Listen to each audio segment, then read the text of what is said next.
Hello Internet, welcome back sa Pinoy Free Coder channel at sa lesson natin ngayon pag-aaralan natin kung paano i-connect ang isang PHP papunta sa isang Microsoft SQL Server or MS SQL. Okay, so ang purpose ng ating lesson today ay i-connect nga yung ating PHP program or programming language, back-end programming language sa isang MS SQL.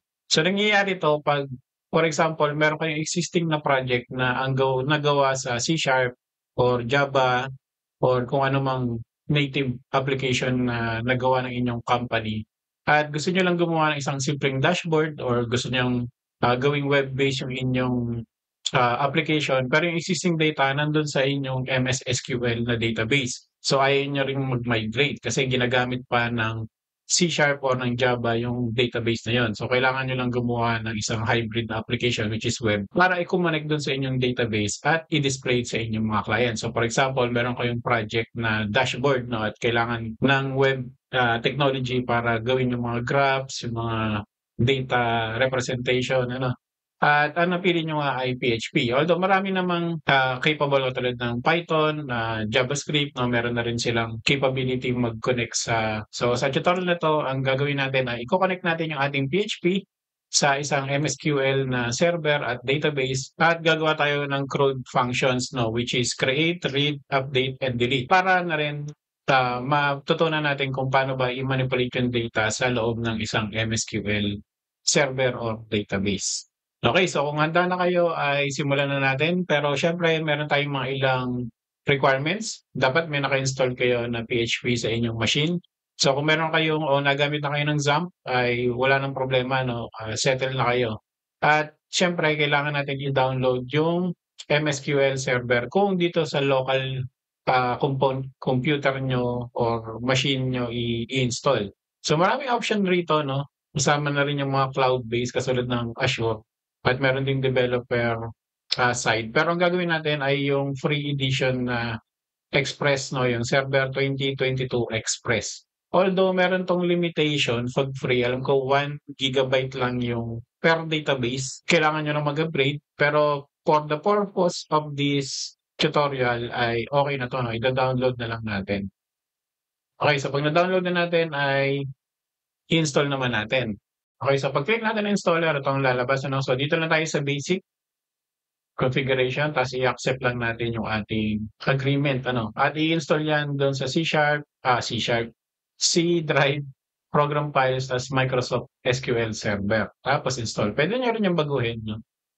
Pero yan, ang required or minimum dapat ay nasa 6 gig kung di ako nagkakamali.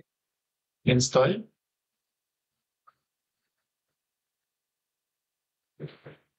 Okay, so marami siyang i-install. So kung hindi pa matapos dito sa progress bar na to, ay ipopost ko muna yung video at i-skip na lang natin tong yung proseso na to no, kasi installing lang naman siya. Okay, so skip muna natin. Okay, so natapos na yung ating installation. Ano? So meron siyang mga ilang paths na pinakita rito at meron tayong, makikita nyo guys, ito merong SQL administrators dito. No? So keep in mind itong username na to kasi gagamitin natin to mamaya. Ano? Okay, so may mga ilang options dito. No? Una, yung connect now. Pwede na kayong mag-query rito. No? Kung meron na kayong database sa loob. No? Pero kung wala pa naman kayong makikita dyan. Pero yan, pwede kayong mag-run dito na SQL CMD. No? Tapos yung customize naman ay yung mga features na kailangan i-update. So recommended siyang i-run at least once. Pero i-skip ko na tong portion na to ng video no kasi medyo tatagal. Yung SQL Server Management Studio. So kailangan natin tong install. So recommended na lahat ng yung customize i-update nyo tapos yung ito install nyo yung SSMS na para ma-manage nyo using yung management studio nila, yung inyong database. So, i-close ko na siya rito, no? Yes. Tapos, kailangan nating install, ito, no? Download SSMS 21.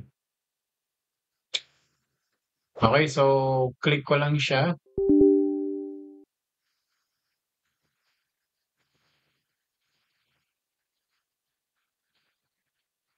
So, hayaan lang natin siyang mag-install. So, ipo-post ko ulit 'tong video kasi medyo matatagalan yung installation nito. Okay, so next lumabas 'tong option na 'to 'no. So, meron na silang AI assistant. Maganda na yung kanilang new version. Pero wala akong ilalagay diyan 'no, kahit dito sa individual components may Copilot na rin sila.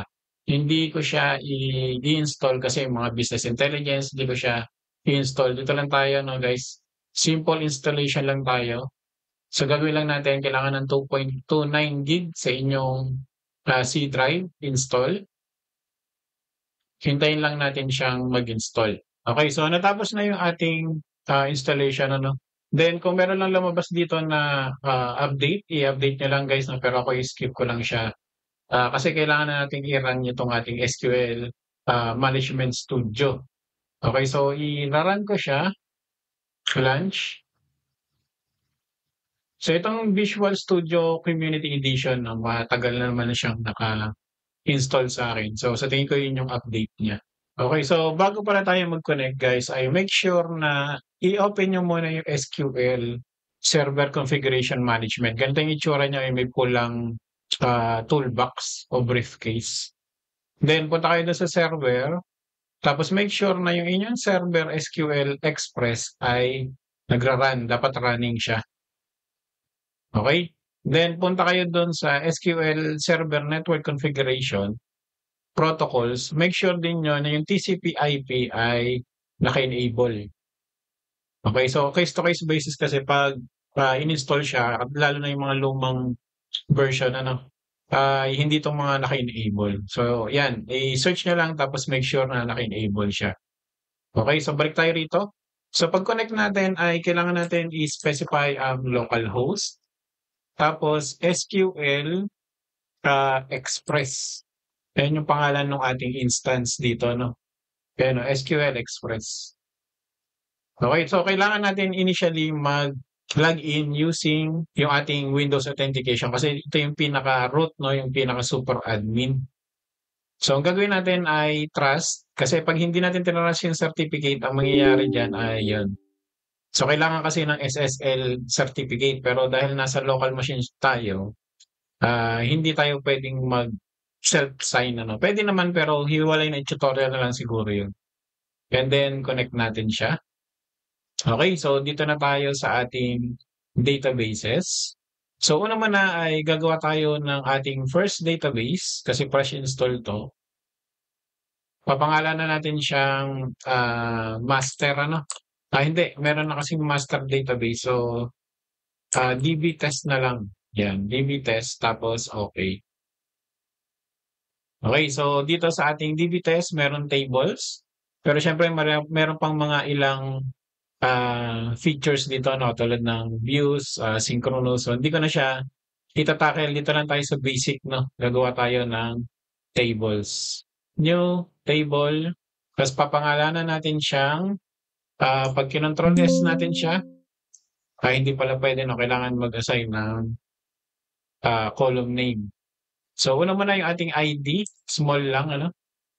So ito ay gagawin nating big in na type, B, nasaan na yung B in? Yeah, big int, hindi natin puwedeng i-allow yung null kasi dito sa properties, ise-set natin yung identity niya na yes. 'Yan, para mag-increment siya ng 1. So every time na, gagawa ng data 1 tapos pangalawang data 2, gano'n yung mangyayari. Okay, so name, email, tapos created at. Okay, so ito, okey na siya na naka-10 ano, pero gagawin natin siyang nbvar, ito 50, varchar 50. Tapos ito yung created at ay gagawin natin siyang timestamp. Okay? So puwede natin siguro siyang i-save 'yan, puwede na 'to. Gagawin natin siyang users o members ano, users na lang, users. Okay, so meron na tayong table. Okay, so next naman ay i-a-assign na natin yung ating secure yung ating login.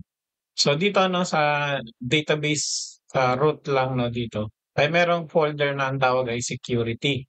Ta's makakita kayo dito ng folder na logins. So, nandito yung ating mga login 'no, na naka-default dun sa ating installation. So, gagawin natin new login, tapos root. Gagawin natin ay SQL authentication ano, kasi ito yung gagamitin natin mamaya sa ating PHP. So, mag-a-assign lang ako ng password.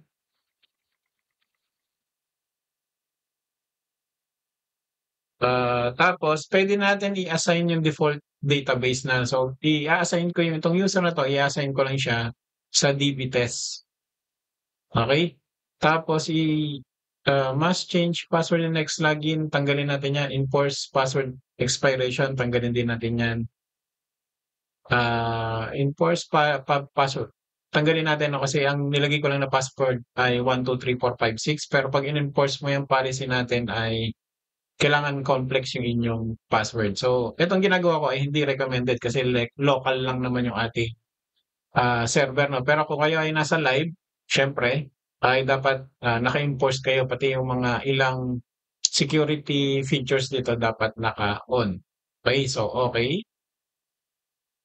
Okay, so okay na yan ano. Ang gagawin naman natin ay okay, so next naman mag-a-assign tayo ng user dun sa ating database. So punta tayo dun sa ating database, tapos database, at meron ditong security na section ano.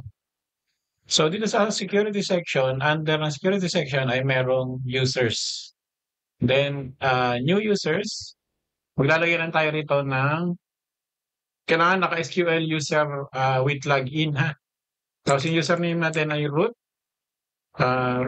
ang login natin. Then yung ating schema, browse lang tayo rito at hanapin lang natin yung DB owner. Kasi gusto natin full access yung ating root user ano. Tapos okay lang. Then dito sa own schema, kailangan natin i-set ng DB owner. Tapos dun sa ating membership, kailangan din natin siyang i-set na DB owner. Tapos okay. Okay. Tapos sumunod naman guys ay itong ating localhost server mismo 'no, ay kailangan natin right click, properties, tapos kailangan niyo pumunta dun sa security tab dito 'no. Kung mapapansin niyo yung server authentication natin ay nakaset sa Windows authentication mode. Ibig sabihin yung login 'no. Kung kayo naman ay nasa isang company, yung AD account niyo 'no. So, kailangan natin siyang i-set ng SQL Server and Windows Authentication Mode. So, dapat naka-set 'to. Yan, okay lang natin kasi magre-refresh siya. Okay, then try natin ano, disconnect ako. Okay, so using yung aking root na ginawa na password ano. So, ito ay authentication mode. Papalitan lang natin ng SQL Server, tapos root, tapos yung aking password. At remember na kailangan trust server certificate ha. Tapos connect. Okay, so naka-connect na.